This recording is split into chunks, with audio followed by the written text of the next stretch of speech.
2 लाख और मैंने कभी इतना पानी रावी में अपनी पूरी जिंदगी मेरी लाहौर में गुजरी है। मैं लाहौर में पैदा हुई, लाहौर में पली बड़ी।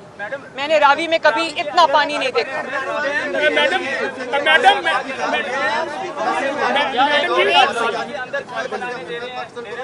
पहले जवाब दिए इंडिया को, उसको नाकू चले चुका दिए, अब ये आप भी जारी कर दी, इसके बारे में क्या कहेंगे आप? देखें, हमें अपने जो इंफ्रास्ट्रक्चर है, अपनी वाटर स्टोरेज है, अपने डैम्स हैं, हमें उसको ऐसा बना लेना चाहिए, क्योंकि पानी अल्लाह ताला की नेमत है।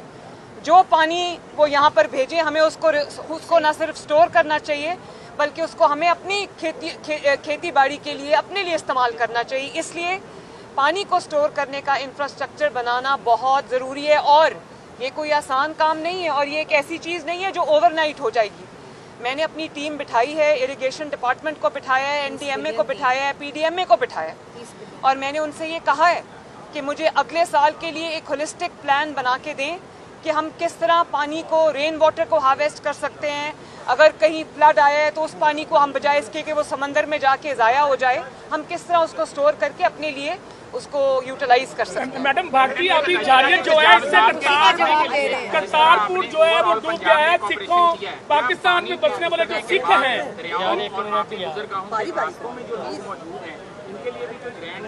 बिल्कुल, ये देखें, जिस तरह हमने एंटी इंक्रोचमेंट पूरे पंजाब में किया है और इंक्रोचमेंट्स को ख़त्म किया है पंजाब से लार्जली, इसी तरह लोगों की ज़िंदगियों को महफूज करने के लिए, उनके घर बार को, उनके माल मवेशी को महफूज करने के लिए जो आबी रास्तों में लोगों ने अपने मस्कन बना लिए हैं, उनके साथ, उनके लिए भी हम इंशाल्लाह एक जल्दी करतारपुर में जो कुछ हुआ है, हमारी जो सिख कम्युनिटी है पाकिस्तान में बसने वाली, मैडम,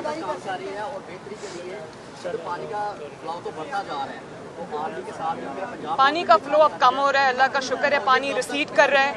मैं जहाँ पर मैंने पुलिस का रेस्क्यू 1122 का शुक्रिया अदा किया, उनके पर्सनल ने दिन रात काम किया है, रातों को जाग के कमिश्नर्स ने, DCs ने, 1122 के लोगों ने, पुलिस ने जिस तरह से काम किया है, और साथ जिस तरह से हमारी अफवाज पाकिस्तान हमारी मदद को आई हैं, लोगों को रेस्क्यू किया है, एवैक्यूएट किया है, मैं सबका शुक्रिया अदा करती हूँ। अच्छा मैडम, ये जो पानी ज़ाया होता है, पिछले दिनों कनाल का मैटर था, पंजाब हुकूमत ने बहुत अच्छा स्टैंड लिया, आपने भी वो बात की है, तो आप पर्सनली बिलावल या आसिफ अली जरदारी साहब से अब इस मैटर पे कोई बात करेंगी? क्योंकि ये सलाह मैं किसी एक पार्टी का नाम नहीं लेना चाहती, लेकिन हमें सियासत से बालातर होकर मुल्की मफाद में अब कुछ फैसले कर लेने चाहिए, क्योंकि ये लोगों की जिंदगियों का सवाल है। Thank you.